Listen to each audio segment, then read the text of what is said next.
Olá, boa noite. Uberlândia registra mais de 200 novos casos de Covid-19 nas últimas 24 horas. Campanhas para reitor e vice-reitor da UFO já começaram. O Jornal da UFO abre espaço para o debate. Em destaque hoje, vamos falar sobre o marco legal do saneamento básico. O que de fato muda com a nova lei?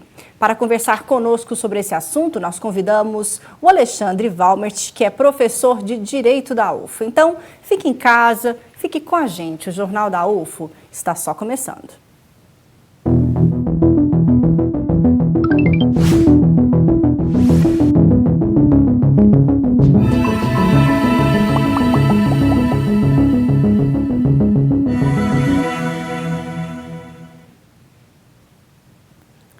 A UFO realiza consulta eleitoral no dia 17 de setembro e, pela primeira vez, o pleito para a escolha do reitor e vice-reitor será em formato eletrônico, de forma remota. Podem votar estudantes, professores e servidores técnicos administrativos com e-mail institucional cadastrado e ativo. 3 chapas já se inscreveram. Veja mais informações com a repórter Isabela Rodrigues.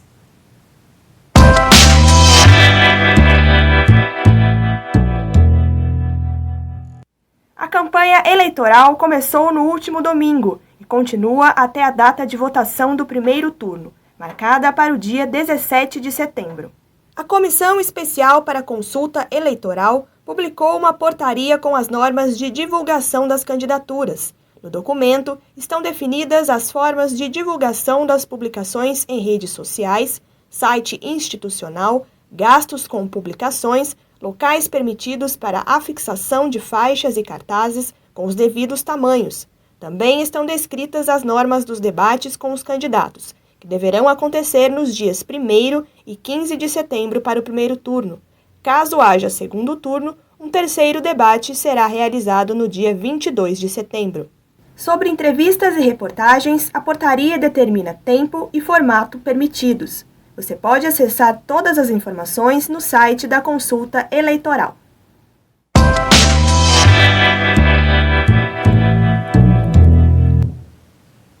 Agora vamos apresentar as chapas por ordem alfabética dos nomes dos candidatos a reitor. Chapa O Futuro. Reitor Denis Garcia Xavier, do Instituto de Filosofia. Vice-reitora Efigênia Aparecida Maciel de Freitas, da Faculdade de Medicina. Chapa Comunidade UFO.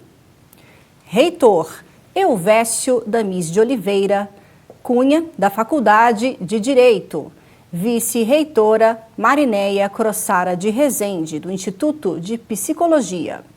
Chapa UFO para Todos e Todas. Reitor Valder Stefan Júnior, da Faculdade de Engenharia Mecânica, e vice-reitor Carlos Henrique Martins da Silva, da Faculdade de Medicina. E para dar voz e espaço, diálogo para todos os candidatos, a TV Universitária vai realizar algumas edições especiais do Jornal da UFO a partir do dia 2 de setembro. Cada edição terá uma entrevista especial com um candidato a reitor.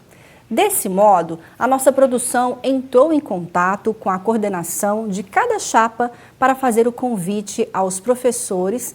Então, a chapa O Futuro do candidato a reitor Denis Xavier e vice Efigênia Freitas agradeceu o nosso convite, porém disse que o candidato está com uma série de compromissos agendados e, por esse motivo, não poderá participar da entrevista.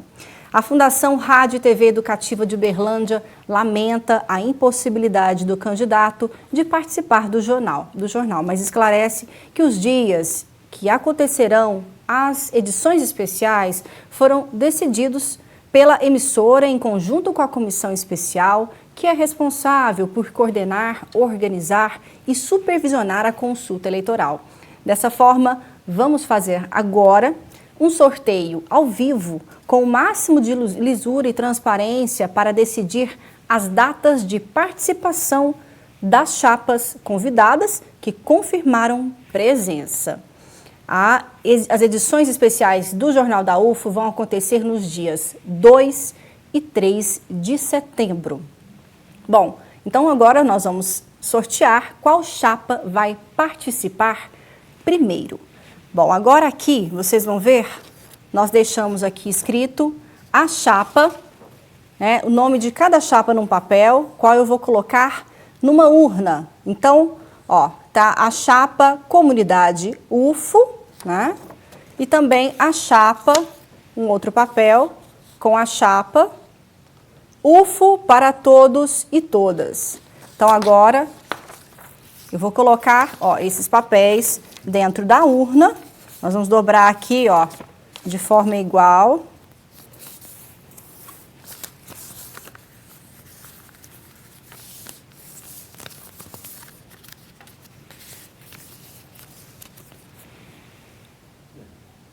Ok. Vamos colocar a segunda agora, ó. Vamos colocar a segunda agora do UFO Todos e Todas.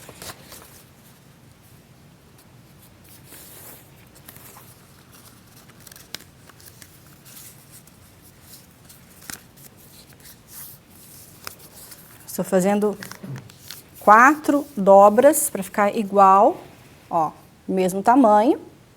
Nós vamos colocar dentro da urna. Então, agora eu vou fechar a urna. Nós vamos chacoalhar para que vocês possam ver.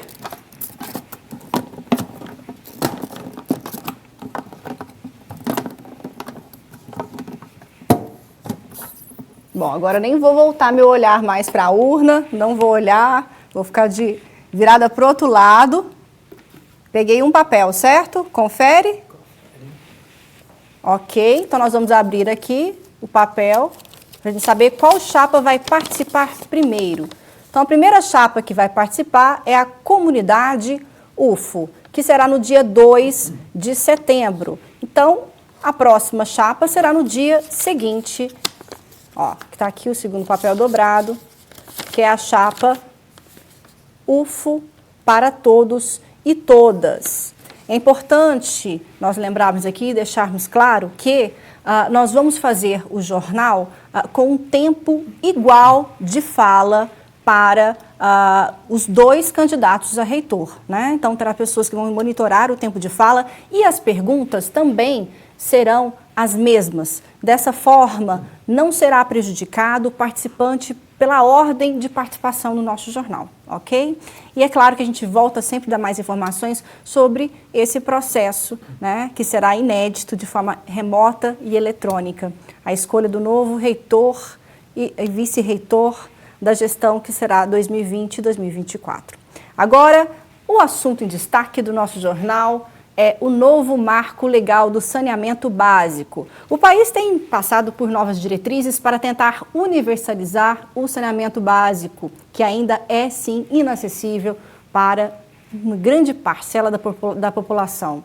O projeto de lei que foi sancionado pelo presidente no último dia 15 pretende, até 2033, garantir que 99% da população brasileira tenha acesso à água potável e 90% ao tratamento e coleta de esgoto. Entenda mais sobre esse assunto na reportagem.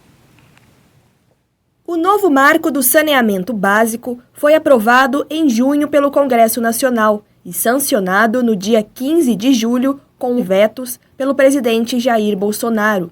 O argumento da lei é a universalização dos serviços de água e esgoto até 2033. Geração de mais investimentos privados nos serviços de saneamento para garantir as metas.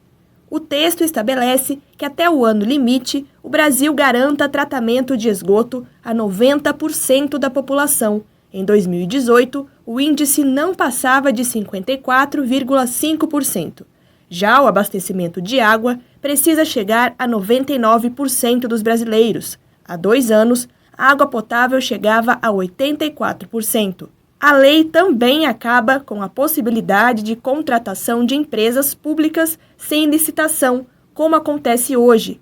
Os contratos vão precisar conter metas de expansão de cobertura, eficiência, qualidade do serviço e redução de perdas. Além disso, a regulação dos serviços precisará ser feita pela Agência Nacional de Águas. Um dos trechos vetados por Bolsonaro, que causou polêmica, garante aos governos estaduais e municipais a continuidade dos contratos em andamento até 2022 e autoriza a prorrogação por 30 anos. Com o veto, o Executivo facilita a privatização do setor. Os vetos ainda precisam ser aprovados ou derrubados pelo Congresso, e os presidentes do Senado e da Câmara, Davi Alcolumbre e Rodrigo Maia, já se posicionaram contrários. Segundo o Sistema Nacional de Informações sobre Saneamento, 100 milhões de pessoas não têm acesso a esgoto no Brasil e mais de 16% vivem sem abastecimento de água. E há prós e contras o novo marco regulatório, que prevê a maior participação da iniciativa privada em obras de fornecimento de água, esgoto e destinação de resíduos. Mas o que se espera da nova legislação e o que ela conseguir reduzir, as desigualdades sociais agravadas pela falta de acesso e condições mínimas de vida e saúde, é claro que serão muito bem-vindas. Veja mais uma reportagem sobre esse assunto. Uma pesquisa da empresa de saneamento BRK apresentou dados que mostram as mulheres como um dos grupos mais atingidos pela falta de saneamento. O dado de renda, você vê isso muito claramente. Então, a perda de renda, pela falta de saneamento, ou seja, a quantidade de afastamento que uma mulher tem, ela tem uma perda de renda de R$ 323 por ano. Então, isso, para uma família, imagine com uma renda per capita de um salário mínimo e meio, isso é substancial. Então, basicamente, é aquela diarista que deixa de fazer um serviço específico, por estar doente ou por estar cuidando de um familiar seu, ela termina perdendo aquela renda. Então, a BRK também analisou o impacto educacional em meninas sem acesso ao saneamento.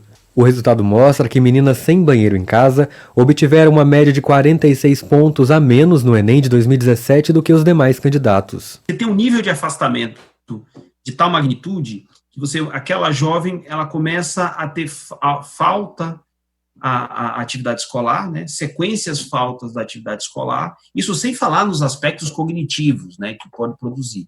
Então, ela começa a faltar tanto, aquilo vai impactando, de certa forma, na formação dela, até chegar a um ponto que, somado isso na história de vida dela, produz um atraso escolar. 100 milhões de pessoas não têm acesso à coleta de esgoto. Quase 35 milhões não têm água potável chegando em suas torneiras. E a população mais vulnerável economicamente também é a mais afetada por esse problema. O presidente do Instituto Trata Brasil afirma que essa falta de acesso aos serviços básicos expõe a população a riscos. Essa poluição ela é altamente perigosa para a nossa vida, porque isso traz uma série de doenças que a gente acaba tendo, principalmente quem mora mais perto, os mais vulneráveis, quem mora em favela, quem mora em áreas irregulares, muito próximo córregos poluídos.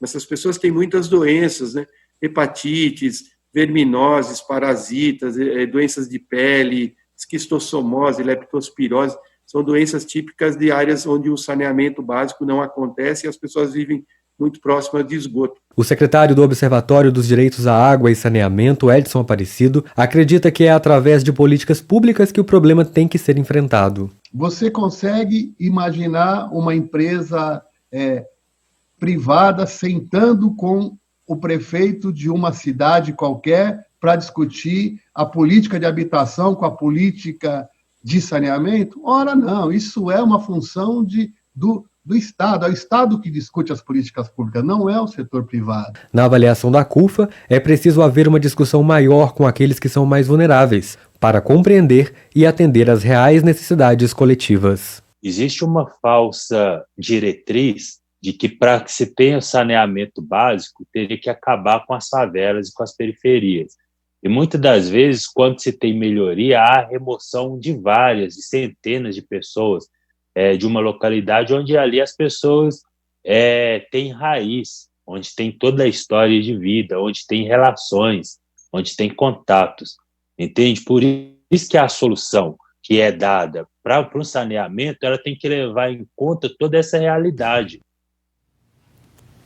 E aqui no estúdio, para conversar conosco sobre esse assunto, sobre o novo marco regulatório do saneamento, marco legal, né, do saneamento básico, nós convidamos o professor Alexandre Valmert, que é da Faculdade de Direito da UFO. Boa noite, professor. Olá, boa noite a todos e a todas. Mais uma vez, um enorme prazer participar do programa. Bom, vamos começar primeiro, professor, contextualizando para a gente entender a responsabilidade do serviço de abastecimento, tratamento, a coleta de água, tratamento de resíduos, é de quem atualmente? Bom, o Brasil é uma federação, né? Isso aí todos e todas as telespectadoras sabem. E o serviço de saneamento básico, num primeiro momento, ele é de responsabilidade dos municípios, correto? Em algumas situações, nós temos articulações de vários municípios, como nas regiões metropolitanas. Então, assim, um exemplo rápido para as pessoas entenderem, por exemplo, região metropolitana de São Paulo.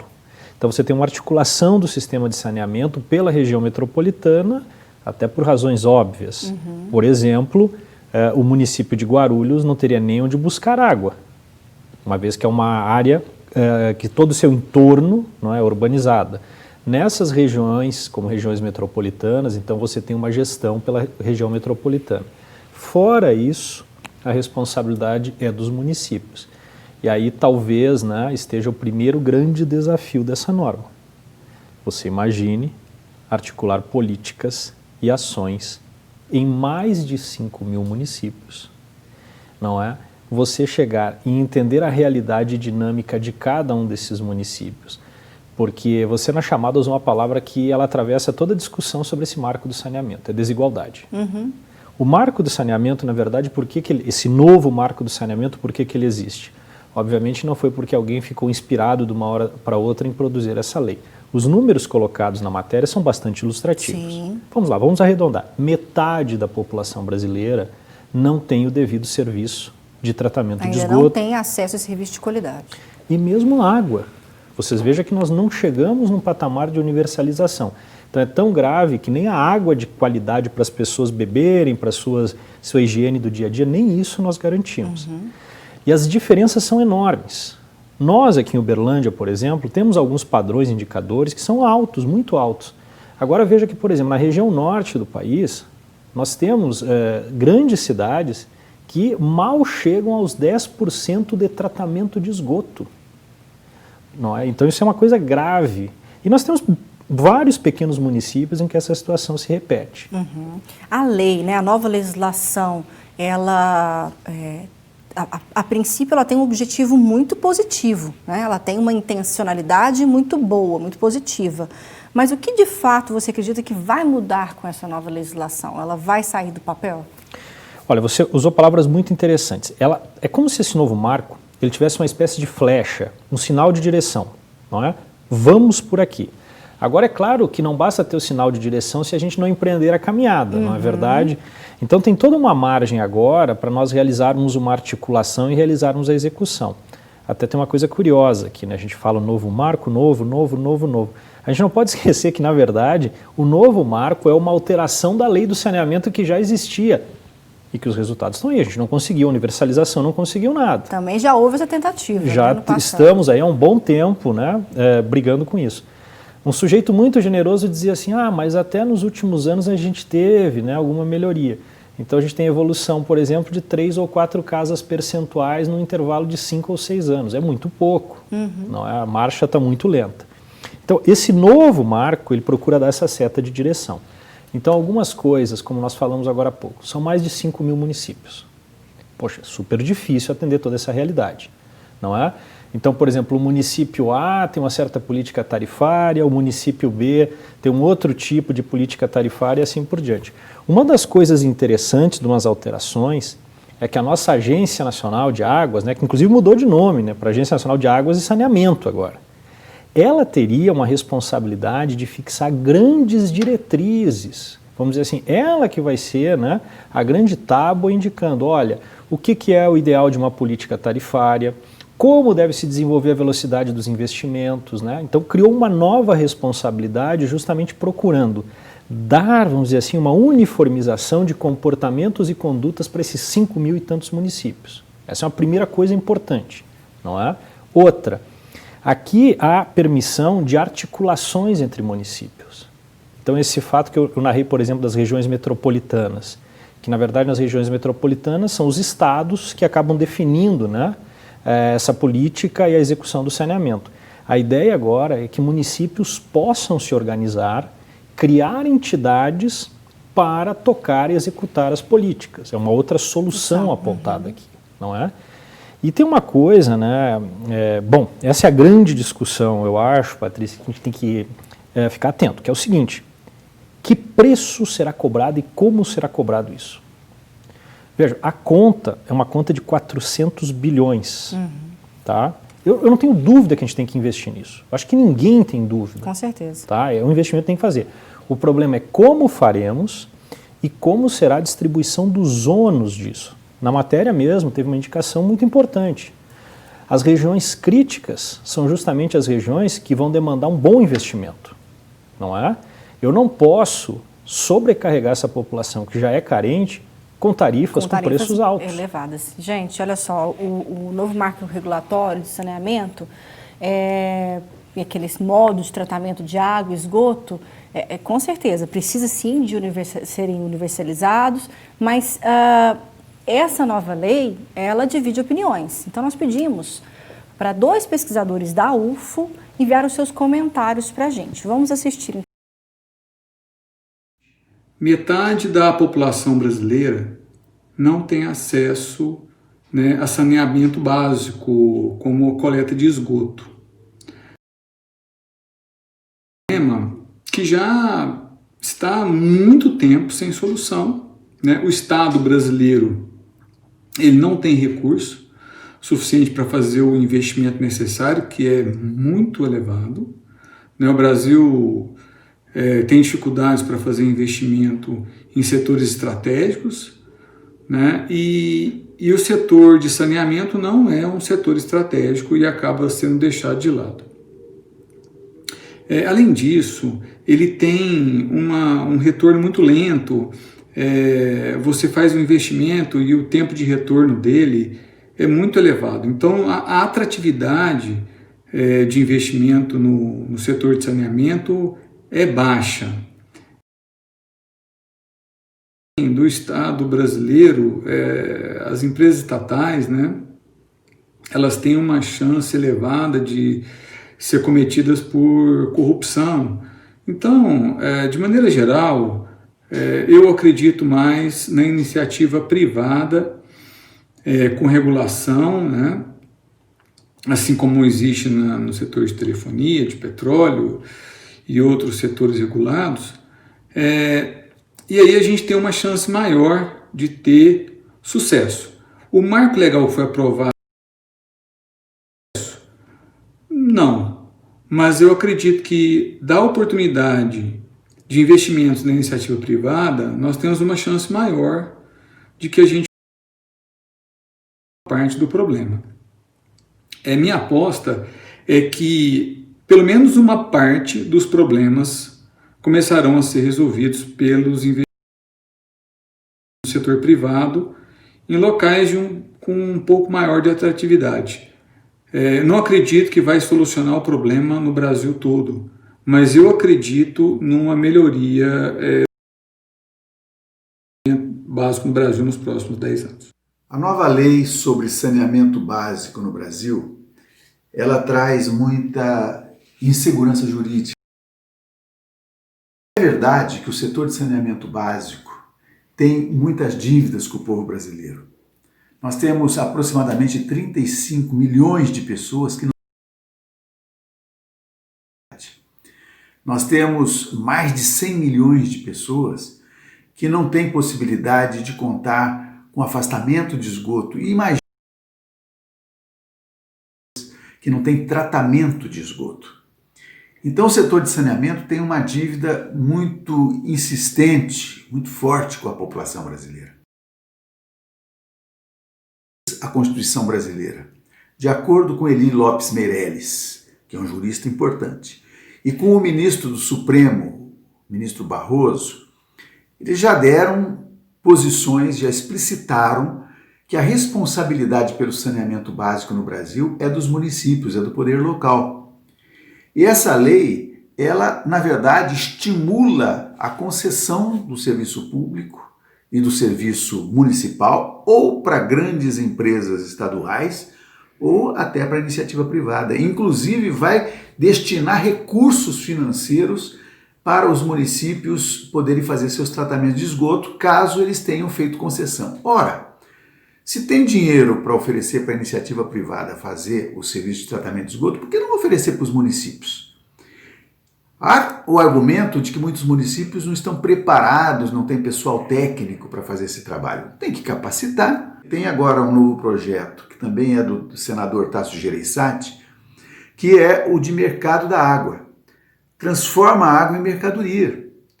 Isso significa que há uma perspectiva de privatização da água. Alguém que tem uma outorga pode vender parte dessa outorga para outra pessoa. A água é um bem público e ela é de acesso a todas as pessoas. É um bem da população. Portanto, esse projeto ele tem muita insegurança e vai ser submetido certamente a processos de inconstitucionalidade. E a gente ainda, o tema é polêmico e a gente volta a falar sobre esse assunto. Agora uma pausa para a gente saber como é que fica a previsão do tempo para amanhã.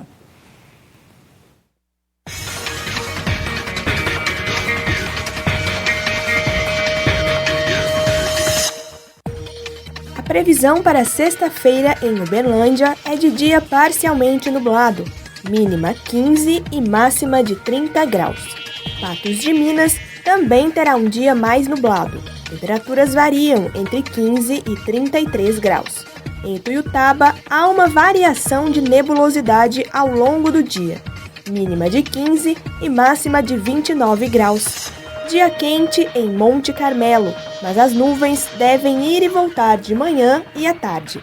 Temperaturas entre 18 e 28 graus. Sexta parcialmente nublada também em Abadia dos Dourados, mínima prevista de 15 graus e máxima de 34. Variação de temperatura muito alta ainda, né? E agora a gente vai à atualização dos números do novo coronavírus aqui em Uberlândia. Quem traz as informações é o repórter Júnior Caritel. A Secretaria Municipal de Saúde divulgou os dados atualizados da Covid-19 aqui em Uberlândia. Foi para 17.383 casos da Covid-19. Nas últimas 24 horas, 212 pessoas testaram positivo. Já o número de mortes, Uberlândia já soma 332 mortes da Covid-19. As mortes suspeitas teve uma variação, uma morte suspeita até então. Os leitos de UTI destinados à Covid-19, o número de ocupação é de 89%. Agora, uma nova informação, as academias e também as agências de viagem podem reabrir a partir de sábado, dia 22 de agosto, aqui na região, em Uberlândia também. Isso porque o Comitê Executivo Estadual de Combate à Covid-19 autorizou um protocolo de reabertura desses setores na onda amarela do Plano Minas Consciente. A decisão foi divulgada pelo governo de Minas. Bom, agora a gente volta a falar do boletim epidemiológico agora do estado de Minas Gerais. De acordo com este boletim da Secretaria Estadual de Saúde, foi para 185.062 casos confirmados da Covid-19. Mais de 29 mil pacientes estão aguardando os exames laboratoriais e 151.391 casos de pessoas que se recuperaram da doença. E Minas Gerais registra até o momento 4.543 mortes da Covid-19. Júnior Caritel para o Jornal da UFO. Então, é claro, se puder, fique em casa. E aqui no estúdio eu estou com o professor Alexandre Valmort, que é da Faculdade de Direito. Nós estamos falando sobre o marco legal do saneamento. Professor Valmort, o texto chegou com 16 vetos do presidente, né? Quais são as principais polêmicas desse veto E também na nossa entrevista a gente, né, viu aí que foi falado sobre a questão da privatização da água. É possível, né, realmente que a água seja privatizada? Então vamos lá. A água é um bem de todos, não é? No caso, o que pode acontecer realmente é a concessão do serviço de água, do fornecimento do serviço de água e também da coleta de esgoto.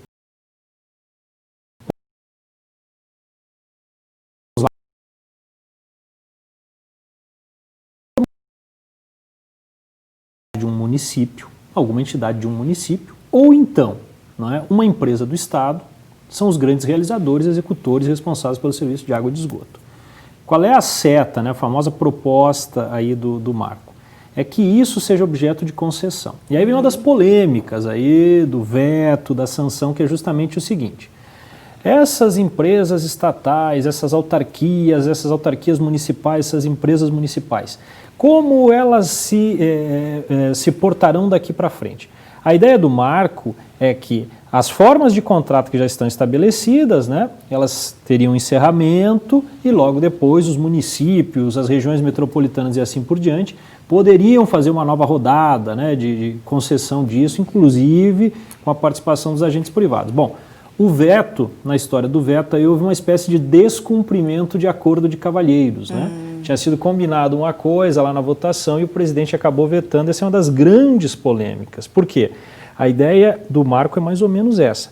Encerra esse período das atuais prestadoras, que são essas estatais em geral, e depois você faria rodadas, né, para chegar um novo certame para decidir quem prestaria. Esse é um dos objetos que o Congresso vai ter que decidir. Me parece, não é aquela famosa história, né, aquela fumacinha que está saindo lá daquelas duas casas do Legislativo em Brasília, que esses vetos eles sofrerão derrubadas, alguns, justamente porque, como eu falei para vocês, tinha um acordo na votação. A ideia era essa, né? Primeiro você encerra o que está em vigor e daí para frente nós vamos estabelecer novas possibilidades, né?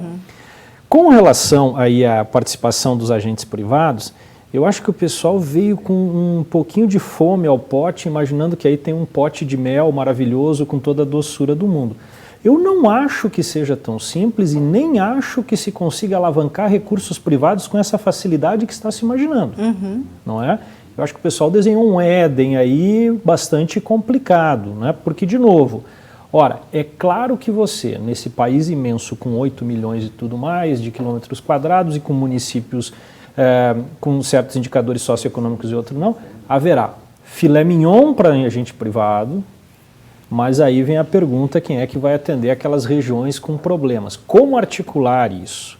Aí, de novo, vai ter que ter discussão de política tarifária, vai ter que ter discussão, vai ter subsídio? É legítimo esse subsídio dessa maneira? Como que isso vai ser, não é, gerido e auferido por esse que vai prestar? Porque uma coisa que todos devem prestar atenção. Olha, a participação do agente privado, pela própria regra do serviço concedido, ele tem direito à remuneração, que mantenha, inclusive, sua margem de lucro. Então, isso é uma coisa que as pessoas vão ter que pensar, não é? A gente começou a falar no outro bloco, é bom lembrar, é claro que isso é uma parte muito importante, é água, é esgoto e tal, só que a gente não pode esquecer que esse novo marco, ele toca em algumas coisas que às vezes passam desapercebidos. Por exemplo, você sabe que a varrição de rua e o custo da varrição de rua está aqui no meio? Aquela coisa do descarte indevido, né? Poda de árvores, tudo isso está entrando aqui. E, inclusive, um problema que aqui em Uberlândia nós enfrentamos e alguns outros municípios, a drenagem pluvial, não é? Então, veja bem, entregar esse mix todo para um concessionário privado, não é que isso constitua um pecado por si só, mas isso vai levar a um determinado custo, inclusive a necessidade de definir uma política tarifária para a remuneração devida desse agente privado. Isso não é uma coisa simples. Vencer esse desafio, né, por isso que eu acho, o pessoal fala de um cenário como se agora os agentes privados viessem aí em corrida, né, para chegar e realizar isso. Isso não vai acontecer, certamente. Bom, professor Alexandre, eu agradeço imensamente a sua participação aqui no Jornal da UFO, por compartilhar tanto conhecimento nessa área conosco. E a gente, é claro, que volta a falar sobre esse assunto em outras edições do nosso jornal, né? Agora, infelizmente, o nosso tempo já acabou, o Jornal da UFO chega ao fim. Muito obrigada pela sua participação, viu? Amanhã nós vamos falar sobre a cultura do cancelamento. Você sabe o que é? Até que ponto esse comportamento social é saudável? Então amanhã, sexta-feira, tem a agenda cultural e eu te espero, viu? Tchau, boa noite.